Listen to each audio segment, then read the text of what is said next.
MotoMaster X5. Oh yeah. Hello YouTube, MotoMaster X5 here. Today I'm going to show you one of the most joyous parts of motorcycle ownership, particularly if you have a chain-driven motorcycle.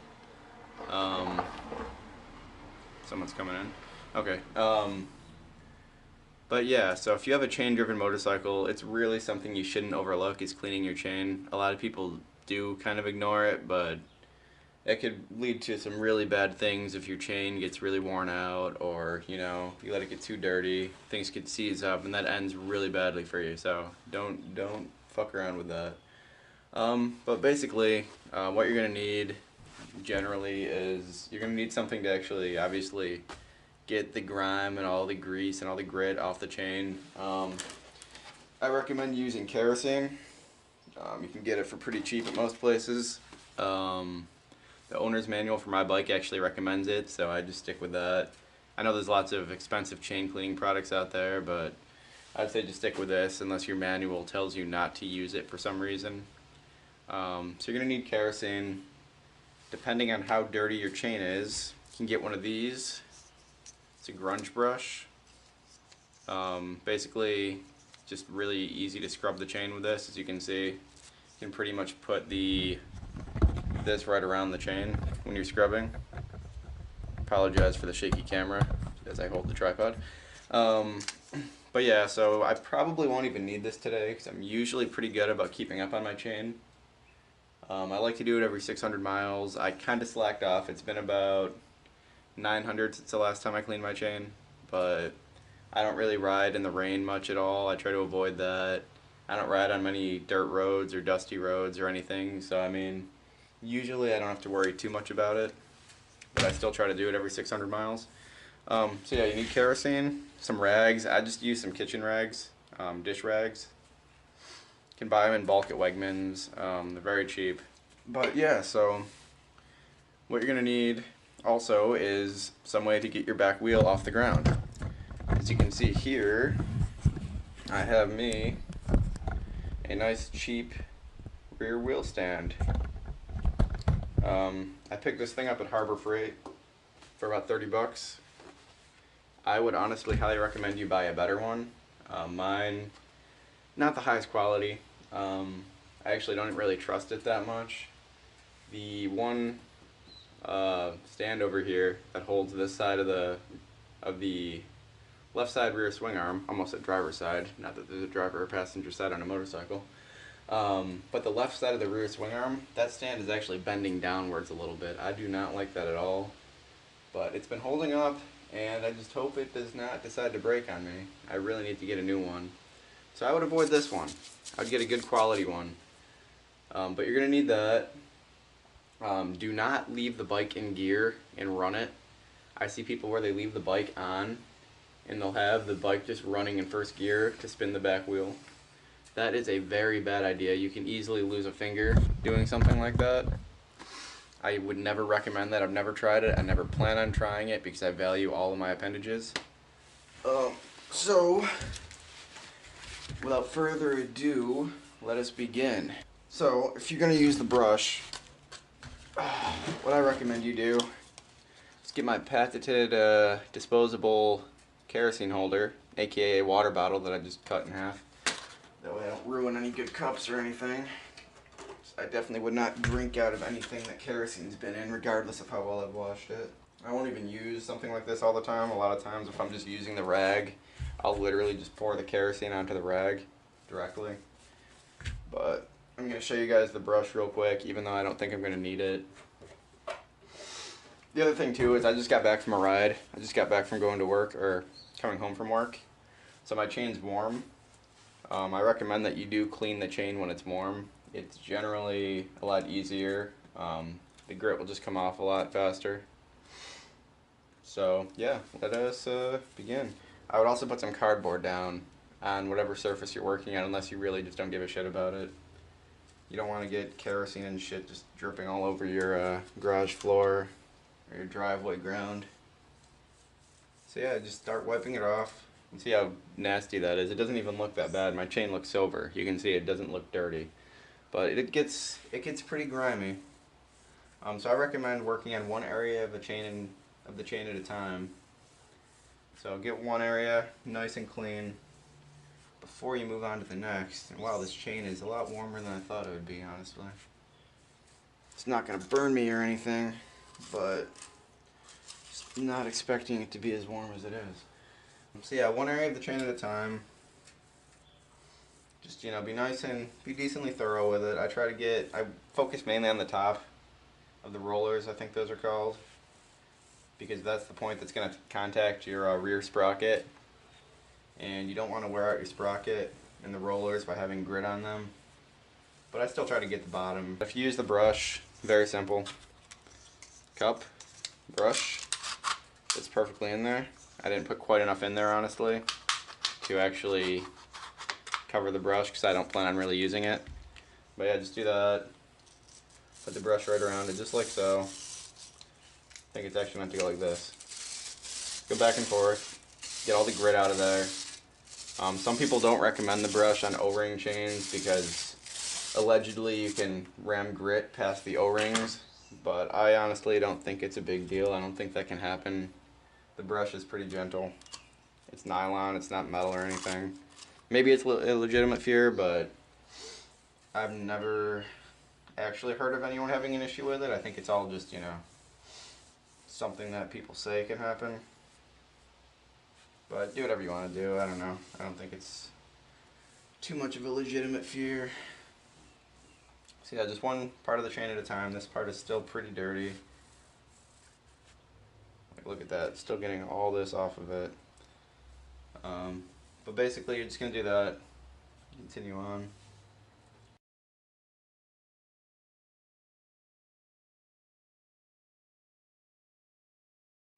Alright. So make note of where you left off cleaning it. Just rotate that rear tire. Should be pretty obvious if you're doing a decent job cleaning it. You should be able to see where it's still dirty. Another thing too is, it might be a good idea to wear gloves working with kerosene. But last time I tried, I wore some surgical gloves and they ripped pretty, not surgical, latex gloves. And they ripped pretty early on and they just held. These people walk by and think I'm crazy. But yeah, the latex gloves that I wore tore on the fingers and they actually held the kerosene on my fingers, and I think they didn't really irritate the skin that much, but it kind of dried them out and made them almost burn by the time I was done. In the previous time before that, I just didn't wear any gloves and I was fine. But I would maybe consider wearing some. Maybe this is a bad idea what I'm doing, but I don't really, like I said, I didn't have any issues the first time. The kerosene evaporates pretty quickly off your skin. My hands are going to be dirty as hell, but that's what part of working on your bike's about, getting your hands dirty, right? It's almost therapeutic in a way, working on your bike. Sometimes. It's also a pain in the ass. Well, at least I hate cleaning things. Especially shit like this that just takes a long time. But, right now I'm actually, having kind of a good time with it. Usually I just want to get it done as quickly as possible. But right now I'm actually kind of enjoying it. Spending some quality time with my lady. One more note on this as well, guys. I highly recommend, this probably goes without saying, that you work in a ventilated area when you do this. Breathing in kerosene fumes or any oil or cleaner or solvent is really not good for your health. So definitely do as I'm doing here. If you work in a garage, keep the door open, or even better, work outside. Just a quick note there. It's probably common sense, at least it should be. But worth mentioning, if it even helps one person from, not fucking up and having a really shitty day. Let's see if I can get you guys up closer here for a second. So you can see this chain is getting pretty damn clean. Apologize for this crappy camera angle. There we go. It's getting pretty clean.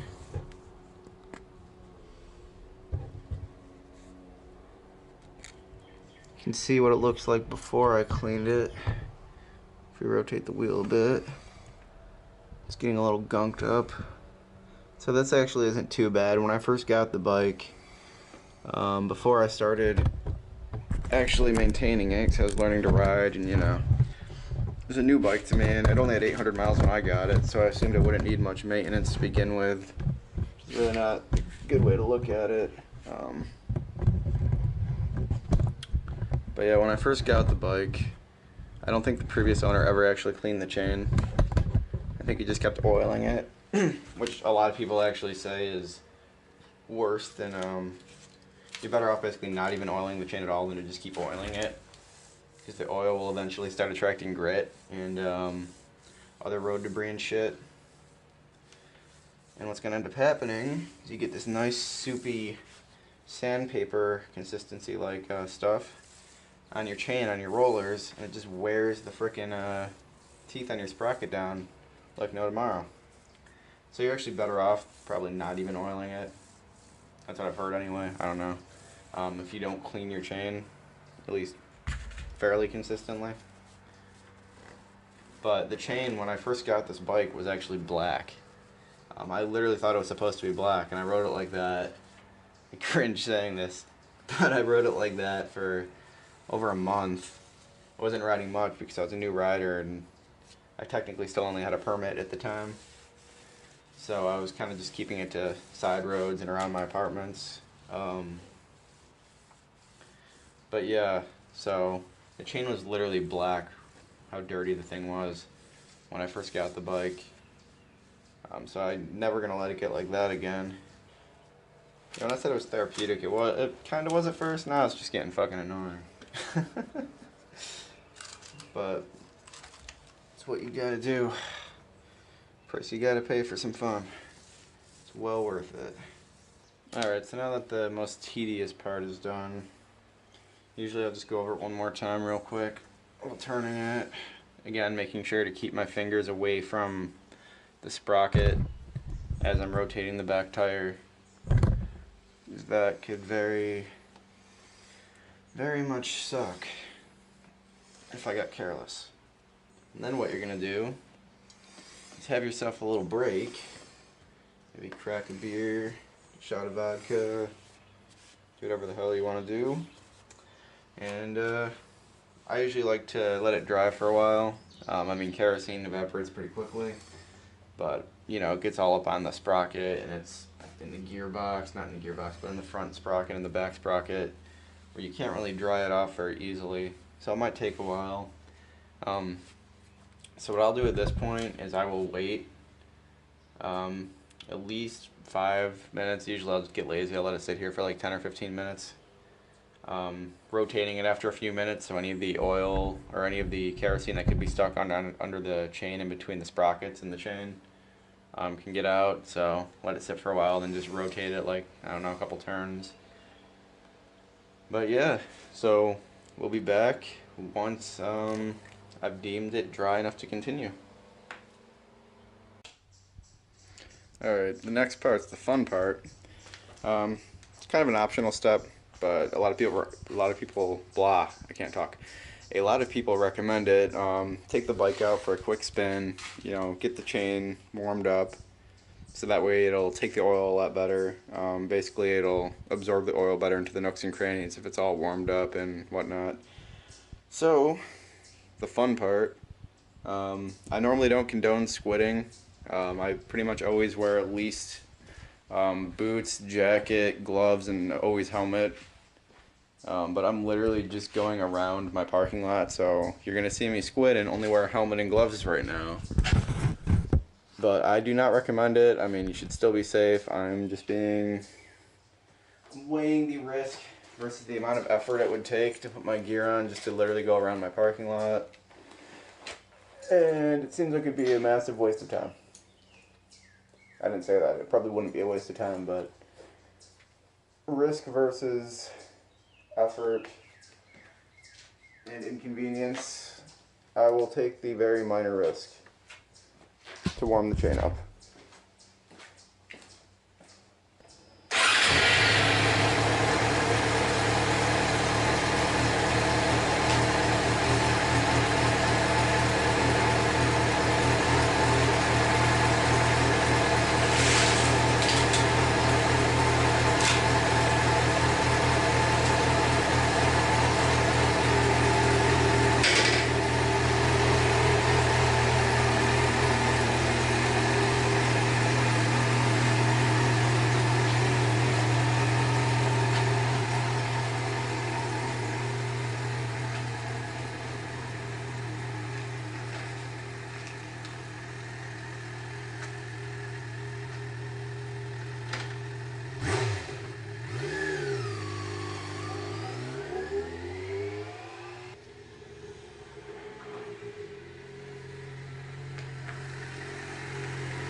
Ta-da!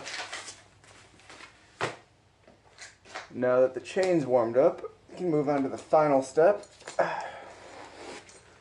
Let's lube that chain up.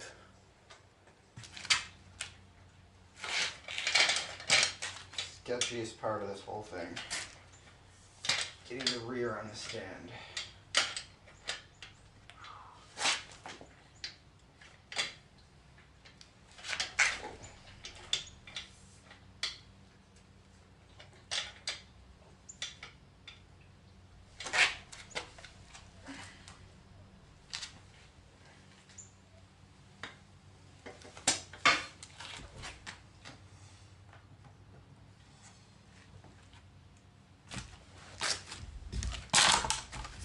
Ta-da!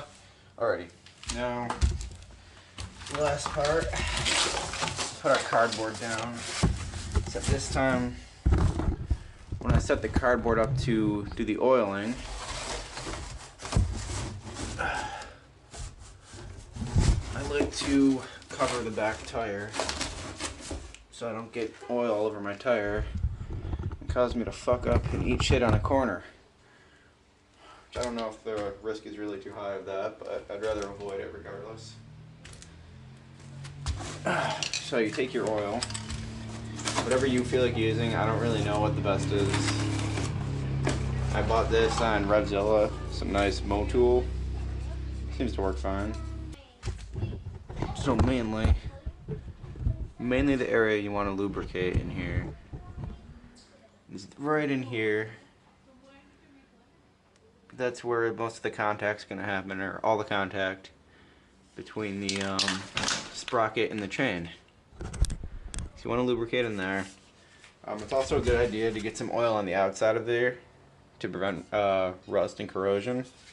One more thing I like to do when I'm oiling it, so I don't over oil it and just keep going around forever. Take a grease pen, like such. Put a little mark on the chain where you start. It's not going to hurt anything. That way when you spin it around, you can see where you started. You don't just keep going around forever. This oil that I use is clear. You can't really tell where you've already sprayed very well. You don't need much. You just want to get it on the rollers. Get some on the outside of the chain. Which I'm actually going to show you something in a second. For why you want to get it on the outside of the chain as well.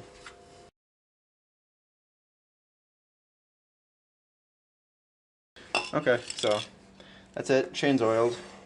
Give it a few spins. Get that oil circulated throughout there. Now what I wanted to show you is, see, the side of the chain's nice and clean. Very minimal corrosion, maybe a couple of spots here and there, but pretty much nothing. Look at the other side of the chain over here. And you probably can't see it. See if I can get a light. Maybe from over here. You can't see it very well, I don't think. But there's some corrosion on the far side of the chain.